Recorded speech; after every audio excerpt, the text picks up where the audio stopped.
Welcome back to Dark Frontier. Today's video is on the FallRiverCult. In late 1979, a man clutching a Bible entered a New England police station to report his girlfriend missing. The department was already under public pressure for answers in the unsolved murder of a 17-year-old girl a month before. That girl had been reported as a runaway from foster care 15 miles away from where her brutalized body would later be discovered, at a crime scene having elements pointing to ritualistic behavior, namely that officials believe the victim may have been stoned to death by the perpetrators. Though officers hoped for a better outcome in this new missing persons case, when this man suggested that a satanic cult was behind the mysterious slaying of the 17-year-old girl the month before, they were all ears. Fall River, Massachusetts. Locals call it the Scholarship City, the River, the Spindle City, where the river falls, and the City of the Dinner Pail. Probably best known as the site of the gruesome murders for which Lizzie Borden was acquitted in 1893. Fall River had previously been known as a textile manufacturing hub until demand declined after the First World War. By the 1970s, Massachusetts residents were still reeling in the aftermath of Boston Strangler Robert DeSalvo's murderous rampage in the 1960s. Though DeSalvo was now safely behind bars, the carnage continued in Massachusetts. In October of 1979, a shadow fell once again over Fall River, which had been hit particularly hard by recession, forcing many into the sex trade. On the morning of October 13th, the body of 17-year-old Doreen Levesque would be found under the bleachers behind Demon Vocational High School. Levesque, a runaway from nearby New Bedford, was a prostitute, ultimately succumbing to a skull fracture, possibly by stoning. Police initially suspected Levesque had been murdered by a client, but the medical examiner concluded she'd likely been murdered by more than one person during some kind of dark ritual, which threw gasoline onto the fire of the satanic panic, which would spiral out of control through the 1980s. A month later, 44-year-old New Bedford resident Andy Maltese entered the Fall River Police Department to report his 22-year-old girlfriend Barbara Raposa as a missing person. When Maltese put forth his theory that a satanic coven was behind the Levesque murder, police wanted to know a little bit more. Maltese alleged that both he and Raposa were part of a local satanic cult, and that Doreen Levesque had also been part of the group prior to her murder. Though Maltese offered no specific knowledge about Levesque's slaying, he insisted that the cult had to have been behind it. He offered to introduce investigators to alleged members of the cult who might be able to provide more information.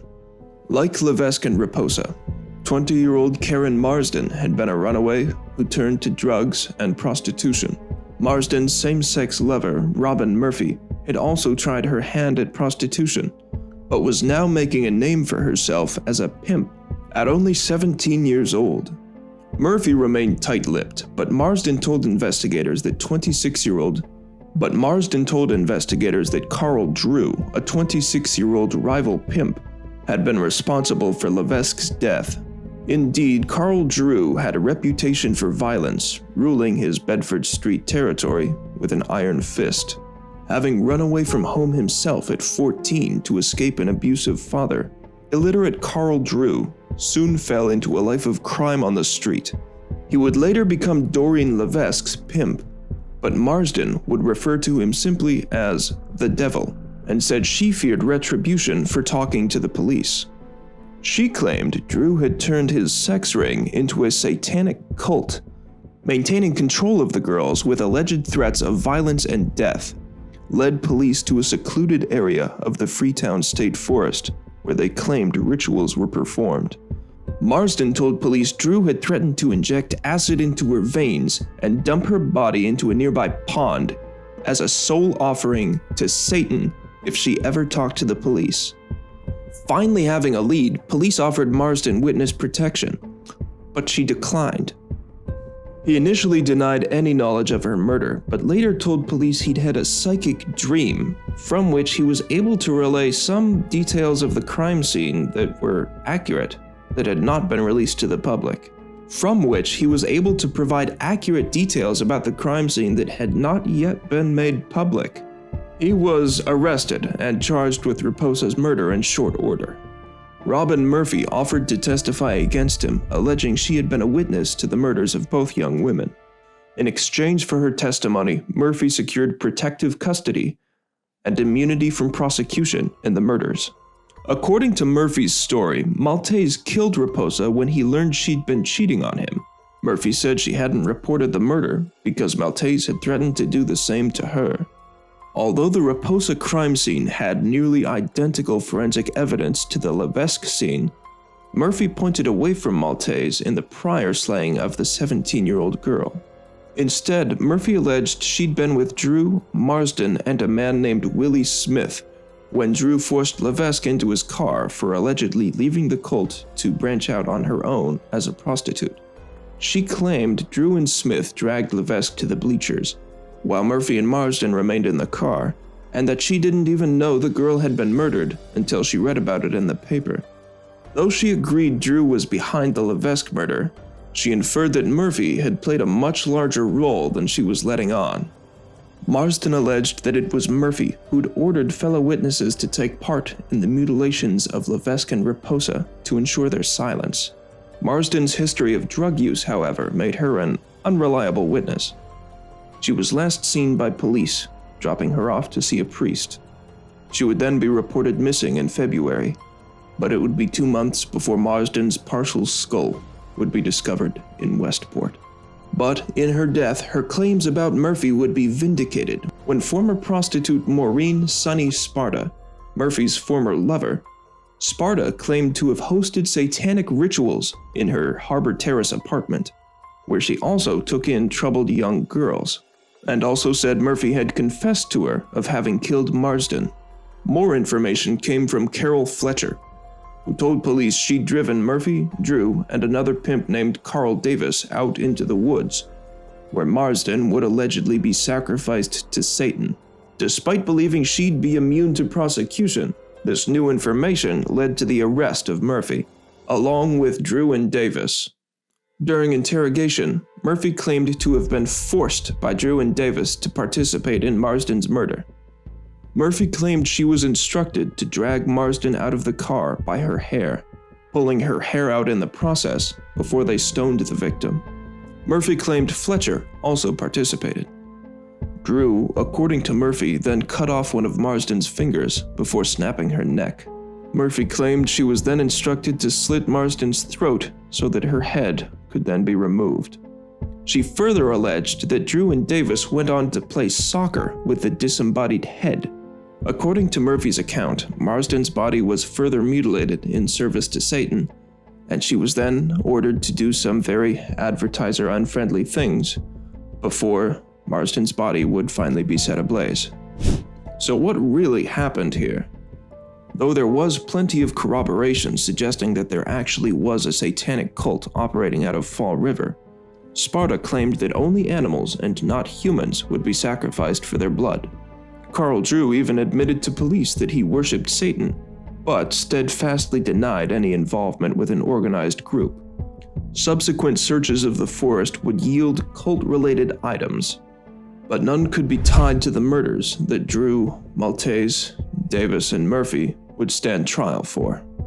Maltese would be given a life sentence without the possibility for parole after being found guilty in the murder of Barbara Raposa. Murphy's testimony weighed heavily on Maltese's fate.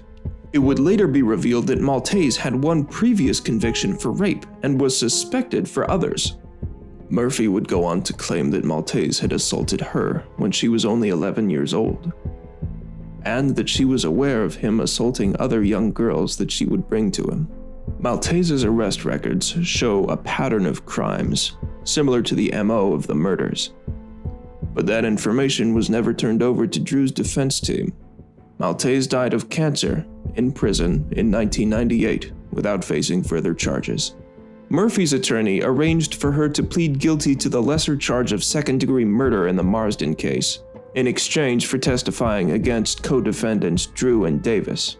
And because of her cooperation, she remained immune to prosecution in the deaths of Levesque and Raposa, Murphy was sentenced to life in prison, but was paroled in 2004.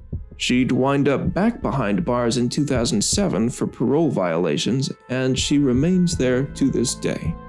The case against Davis was weak at best, and he was never brought to trial.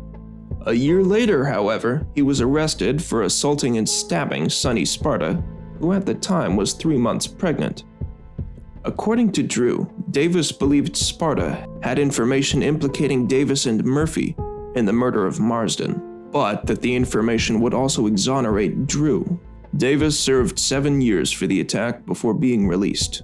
Leah Johnson, Drew's former girlfriend, said in the Fall River documentary series on Epix that police coerced her into claiming that Drew was in possession of a ring that had belonged to Marsden, and that he'd told her he killed a girl with Davis, Murphy, and another woman. Drew was convicted in the first-degree murder of Marsden and sentenced to life without parole, though there was no physical evidence tying him to the killing. It was likely determined that Drew would only be charged for Levesque's death in the event that he was acquitted in the Marsden case. And without the possibility of parole, it wouldn't be necessary to bring him to trial again.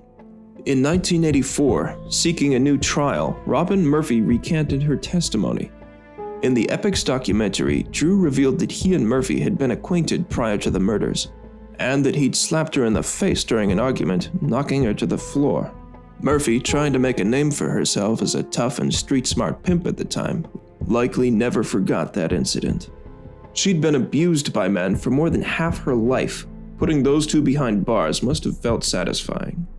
Murphy went on to claim she wasn't even present at the Raposa crime scene, but that she'd testified against Maltese to get back at him for the years of sexual abuse she claims to have endured from the man. But Murphy wasn't the only one whose story changed. Carol Fletcher also claimed to have been coerced by police under threat of being prosecuted for other crimes, like Leah Johnson, into making statements that would help them build a case against Drew, adding that Marsden's murder was not committed in the woods, but at the Harbor Terrace housing project where Sparta resided. Fletcher claimed Murphy killed Marsden during a fight on a rooftop, later dismembering the body and disposing of the pieces in different locales. To this day, nothing more than a portion of Marsden's skull has ever been found. A Fall River detective, Drew Carey, who'd worked the case and doubted Drew's guilt, was still trying to find answers after he retired. Before his death in 2019, Carey said he believed Murphy to have been the real ringleader. Levesque was murdered because Murphy was in love with her and became jealous when Levesque started seeing Drew. Carey went on to say he believed Murphy and Marsden were both present at the Levesque murder, and that Murphy had killed Raposa because of her involvement with Maltese. Murphy admitted that she and Raposa had previously been lovers. Marsden was at the scene of those murders, and I believe Murphy knew she was the weak link and might get them convicted. Committee for Public Counsel Services Forensic Director Ira Gant described Drew's trial as a mess. Based on decades of research conducted by Drew behind bars, combined with information unearthed by the documentary series, Gant is hopeful there's enough evidence to get Drew's conviction overturned. I have to show that all of this information might have made a difference to the jury, that it would have been a significant factor as they tried to determine did Carl commit this crime or did someone else. Gant said, asserting he feels there is now evidence suggesting someone else likely committed the murder for which Drew was convicted. But what about all the other murders in the area committed around the same time? For instance, 15-year-old Mary Lou Arruda went missing in 1978, and her body was found tied to a tree 2 months later in the same area of the Freetown State Forest. The cause of death was determined to be asphyxiation. A large cross was reportedly found near where the ritual evidence would later be collected in relation to the FallRiverCult murders. A man named James Cater was convicted for the murder of Arruda, but he maintained his innocence in the case despite having served time previously for the abduction of a girl who'd managed to escape. Cater has since passed away, but some suspect the Arruda slaying was actually connected to the alleged cult. A decade after the killing of Arruda, a serial murderer named the New Bedford Highway Killer left 9 women dead, all either sex workers or drug addicts, and 2 more missing, all in the area near Fall River in a 1-year period. A large cross had been found nailed to a tree where the first woman had been found, and crosses and altars had reportedly been assembled near other crime scenes. The victims, whose bodies were often found with their feet pointing toward the highway, were strangled. No one has been brought to justice for these crimes. Could all these murders have been the work of a satanic cult, or were they unrelated?